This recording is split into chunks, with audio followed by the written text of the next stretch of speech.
नमस्कार, पद्मजा रसोईमध्ये तुम्हा सर्वांचे खूप खूप मनापासून स्वागत आहे.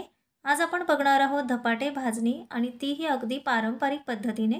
महाराष्ट्रातील पारंपरिक रेसिपी आहे आणि त्यातीलच धपाटे हा पदार्थसुद्धा अगदी पूर्वीपासून चालत आलेला आहे.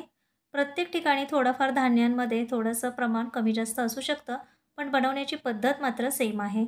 इथे मी धपाट्याचं परफेक्ट प्रमाण तुमच्यासोबत शेअर केलेलं आहे. त्यामुळे धपाट्याचं पीठ अगदी 3 ते 4 महिने छान टिकून राहतं. याला किडे अळ्या अजिबात होत नाही. पिठाचं जर तुम्ही प्रमाण योग्य घेतलं तर त्यापासून तयार केलेली जी धपाट्याची भाजणी आहे ती छान चविष्ट तर होतेच, पण खमंग आणि खुसखुशीतसुद्धा होते. धपाट्याची भाजणी तयार करायला घेऊया. त्यासाठी घरातील कोणत्याही एका वाटीच्या प्रमाणाने सर्व साहित्य मोजून घ्यायचं आहे. तर इथे मी एका वाटीच्या प्रमाणाने 5 वाट्या एवढं ज्वारी घेतलेली आहे. धपाटे करण्यासाठी ज्वारीचं प्रमाण आपण सगळ्यात जास्तीचं घेतलेलं आहे, त्यामुळे भाजण्यासाठी ह्याला वेळ थोडासा जास्त लागू शकतो. एकसारखं हलवत मीडियम फ्लेमवरती आपल्याला ही ज्वारी भाजून घ्यायची आहे. ज्वारी भाजताना खूप जास्त कडकडीत ज्वारी भाजायची नाही आहे, कारण ज्वारीला चिकटपणा नसतो. त्यामुळे ही जी ज्वारी आहे ती फक्त हलकीशी गरम झाली की हिला काढून घ्यायचं आहे. एका मोठ्या परातीमध्ये सगळं धान्य आपल्याला थंड करून घ्यायचं आहे.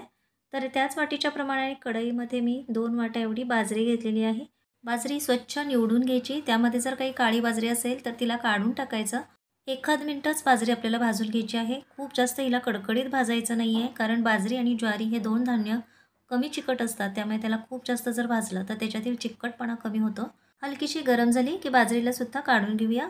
सर्व धान्य भाजून घेतल्यानंतर एखाद्या परातीमध्ये थंड करून घ्यायचं आहे, किंवा एखाद्या कॉटनच्या कपड्यावरती सुद्धा हे धान्य तुम्ही थंड करून घेऊ शकता. आता त्याच वाटीच्या प्रमाणाने 1 वाटी एवढी आपण चणा डाळ घेतलेली आहे.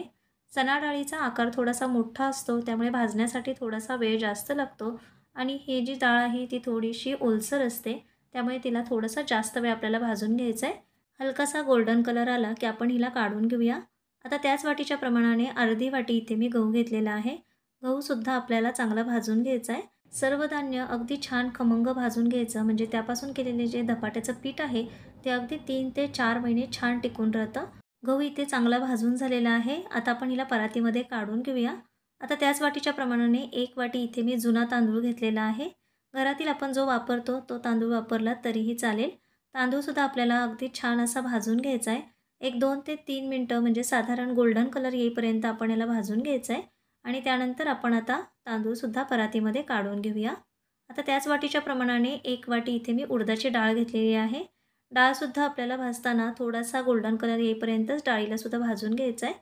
धपाट्यासाठी आपण इथे धान्य, डाळी आणि कडधान्य असे सगळे पदार्थ एकत्र केल्यामुळे हा पदार्थ छान पौष्टिक होतो. त्यामुळे घरामध्ये आपण अशा पद्धतीची भाजणी नक्की करून ठेवली पाहिजे. आता आपण डाळसुद्धा ताटामध्ये काढून घेऊया.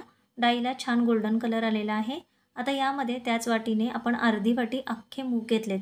जर तुमच्याकडे अख्खे मूग नसतील तर तुम्ही इथे अर्धी मुगाची डाळ असते तीसुद्धा वापरली तरीही चालेल. मुगाचा हलकासा डार्क कलर आला की आपण ह्यामध्ये 2 हळकुंडाचे तुकडे आहेत ते घालून घेणार आहे.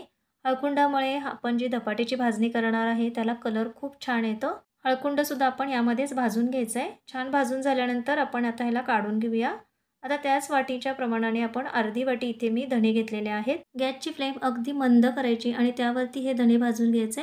पण सुरुवातीलाच धणे आणि जिरे जर आपण एकत्र घेतले तर जिरे पटकन करपतात. त्यामुळे सुरुवातीला धणे भाजून घ्यायचे आणि त्यानंतर यामध्ये 3 चमचे जिरे आणि 2 दालचिनीचे बारीक तुकडे करून घेतलेले आहेत ते घालून घ्यायचे. दालचिनीमुळे धपाट्याच्या पिठाला मस्त असा सुगंध येतो, त्यामुळे ह्या पिठामध्ये तुम्ही हे नक्की वापरा. सर्व धान्य भाजून झालेलं आहे. आता परातीमध्ये ह्याला पूर्णपणे थंड करून नंतर आपल्याला चक्कीमधनं ह्याला दळून आणायचं आहे. धपाट्याचं पीठ करत असताना कोणती काळजी घ्यायची? धपाट्याचं पीठ दळून आणताना अगदी बारीक न दळता थोडंसं जाडसर, भाकरीसाठी आपण ज्या पद्धतीने दळतो त्या पद्धतीने पीठ दळून आणायचं. दुसरं म्हणजे धान्य भाजत असताना आपल्याला मीडियम फ्लेमवरती सगळं धान्य भाजून घ्यायचं आहे. हाय फ्लेमवरती जर तुम्ही हे धान्य भाजलं तर ते धान्य पटकन करपलं जातं आणि मग आपल्या ज्या धान्यांचा कलर थोडासा काळपट येतो आणि भाजणीसुद्धा काळपट होऊ शकते. भाजून घेतलेलं धान्य व्यवस्थित थंड करून मगच याला दळून आणायचं आहे. दळण्या अगोदर त्याला व्यवस्थित मिक्स करून घ्यायचं आणि त्यानंतरच दळून आणायचं. भाजणी खूप जास्त जर कडकडीत भाजली तर त्याचा चिकटपणा कमी होतो आणि धपाटे व्यवस्थित थापता येत नाही. दळून आणलेलं पीठ पूर्णपणे थंड करून घ्यायचं आणि एअरटाईट कंटेनरमध्ये भरून तुम्ही याला 3 ते 4 महिने स्टोअर करून ठेवू शकता. यापासून तयार केलेले धपाटे अगदी मस्त खमंग आणि खुसखुशीत तयार होतात. सांगितलेल्या टिप्स वापरा आणि मस्त असे खमंग असे धपाट्याचे पीठ नक्की करून पहा. व्हिडिओ आवडला तर व्हिडिओला लाईक, शेअर आणि सबस्क्राईब करायला मात्र विसरू नका.